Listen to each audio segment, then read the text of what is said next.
ഈ കമ്മ്യൂണിസ്റ്റ് എന്ന് പറഞ്ഞ എന്തിനു ചന്ദ്രമാമ? കമ്മ്യൂണിസ്റ്റ് എന്ന് പറഞ്ഞ അത് പിന്നെ എങ്ങനെ എനിക്കൊന്ന് പറഞ്ഞുതരാ. അന്യന്റെ സങ്കടം സ്വന്തം സങ്കടം കരുതുന്നവരെയാ കമ്മ്യൂണിസ്റ്റ് എന്ന് പറയാ. എന്നുവെച്ചാ പാവപ്പെട്ടവന്റെ വിഷമം മനസ്സിലാക്കി സഹായിക്കുന്നവരെ. ഇനിയൊരു അക്ഷരം നീ മിണ്ടരുത്. നീയൊന്നും കാണാത്തൊരു കമ്മ്യൂണിസ്റ്റ് ഉണ്ട്. പട്ടിണി കിടക്കുന്നവന്റെ വയറും പണിയെടുക്കുന്നവന്റെ ദുരിതവും കാണുമ്പോ കണ്ണു നിറയുന്ന കമ്മ്യൂണിസം. അത് കണ്ടു വളർന്നവനാണ് ഞാൻ. എന്നെ പഠിപ്പിക്കണം. അടിച്ചമർത്തപ്പെട്ട ആയിരങ്ങളുടെ ആത്മാവിൽ നിന്ന് ഉയരേണ്ട മുദ്രാവാക്യം നമുക്ക് ആവേശം പകരട്ടെ.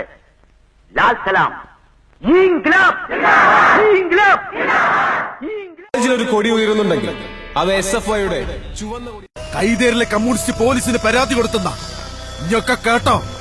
വാങ്ങിയ ഓരോ വെട്ടിനും 3 തിരിച്ചു കൊടുത്ത് മറ്റു വീണ് ഓരോ തലക്കും 3 പകരം വാങ്ങിയ ചരിത്ര ഈ പ്രസ്ഥാനത്തിന്.